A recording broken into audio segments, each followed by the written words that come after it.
All right, today we are diving into a really powerful framework called ManOS. And look, its purpose is incredibly simple. It's all about cutting through the noise of good intentions to focus only on what's real.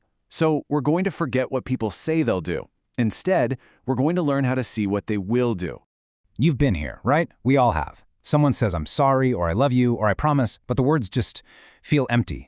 Nothing actually changes. Well, that gap, that huge chasm between what's said and what's actually done, that is the exact problem we're tackling today. And here's the fundamental conflict it sets up. On one side, you've got all the talk, intentions, feelings, long explanations. You know, the stuff we say.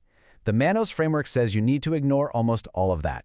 The only thing that actually matters, the only thing that's real, is what's on the right. What is demonstrated through action and, this is key, on time. And this right here, this is the foundational rule for the entire system. Let's just let it sink in. Reality is not what is felt or said. Reality is only what is demonstrated on time. This one sentence is the lens for everything that's about to follow. It's simple, it's direct, and it's totally uncompromising. Okay, so if reality demands proof, what does that demonstration actually look like? Well, the system is pretty elegant. It boils everything down to 3 major claims you can make to another person, and for each one, there is one specific, non-negotiable proof required. First up, let's talk about love. In this system, love isn't some warm, fuzzy feeling. No, it's defined as a behavior that actually costs you something. Think about it. What did you do for someone else's well-being that you wouldn't have done otherwise? That sacrifice, that tangible action, that's it. That is the only acceptable proof of love. And the rule here is just brutally efficient. No action? Then the claim of love is just void. It doesn't exist in reality. And what if the action comes, but it's late? Well, the claim is dramatically weakened. The impact is almost completely lost. Next, trust. Now this is not about blind faith, not at all. It's a cold, calculated process. Trust is simply risk allocation based on verified patterns. In other words, you're making a decision based on data. Does this person have a proven, verified track record of their words turning into real-world outcomes? So this brings in a fascinating idea: discounted trust. If somebody breaks a promise but delivers the proof late, you don't just go back to zero. No, that trust is now permanently discounted. And why? Well, because trust decays way, way faster than it's ever built. And finally, we get to the apology. In this system, just saying the words "I'm sorry" means absolutely nothing. An apology is only real when it becomes a behavioral correction that is sustained over time. The words might kick off the process, but it's the lasting change that actually completes it. Now this rule is so important. No change means no apology actually happened, period. But look at the penalty for delay. A delayed change doesn't just make the apology weaker, it actively creates suspicion, right? The other person starts thinking, are you changing because you're genuinely sorry or just because you got caught? So, we have our 3 proofs: action, evidence, and change. But you know what? That's only half the story. There's a second, crucial law that acts like a multiplier on all of them: the law of timely response. Because it turns out, the proof by itself isn't enough. When that proof shows up, well, that changes everything. This quote really gets to the heart of it. Every lesson turns into a regret if response to mistake made is delayed. Think about that. It suggests that the mistakes we make aren't really the problem. Our response time to those mistakes is what defines the entire outcome. It's like a simple math problem. On both sides of the equation, the mistake is a constant. It happened. The only variable that flips the outcome from a valuable lesson into a painful regret is the speed of your response.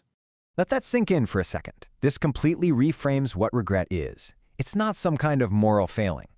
According to this system, regret is simply a technical failure, a failure of timely action. It's a failure of courage in the exact moment when it was needed most. So, if timing is everything, how do we actually manage it? Well, the source material gives us this fantastic metaphor that I love: the correction window. You know, life gives us these little signals all the time, doesn't it? A careless word, a forgotten task, a tiny broken promise. Each one of those moments opens up a brief window of opportunity where we can make things right, easily and effectively. And this is where we face 2 very different paths. If you act inside that window, The repair is simple, the cost is super low, and your dignity is preserved.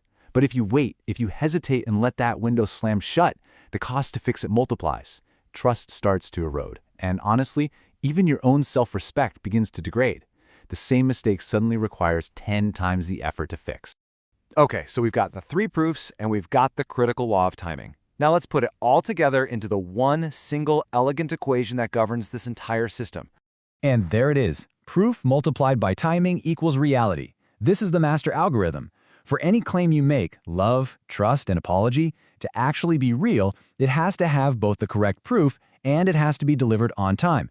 If either one of those values is 0, the outcome is 0. It's not real. This table basically summarizes the whole system. Just look at the 2 columns on the right. What happens when an element is completely missing versus what happens when it's just delayed. Without action, love totally collapses. With a delay, it just gets weaker. But the real key is that final row. Timing is the one thing that determines if a mistake becomes a lesson we can grow from or a regret that haunts us. So how can we use this right now? Well, the system gives us a super simple 2-question diagnostic tool. You can use it to analyze any situation where you're feeling doubt or resentment or just that nagging sense that something isn't right. Question 1, nice and simple. Just look at the situation and ask yourself, was the required proof actually delivered? Was there a costly action? Was there verifiable evidence? Was there a real sustained change in behavior? It's a yes or no question. And question 2 is that critical multiplier we talked about. Was that proof delivered on time? Did it happen inside that correction window? Now, if the answer to either of those questions is no, the instruction is clear. You withdraw your belief, you redesign your behavior, you stop waiting around for a reality that simply hasn't been demonstrated. And we'll end with this final, really powerful thought. This whole system isn't about being perfect. We are all going to make mistakes. It's just part of being human. The crucial takeaway here is that making an error is not what defines us. What defines us is how we respond. So yeah, mistakes are inevitable, but whether they become a source of growth or a source of regret, that is entirely up to you.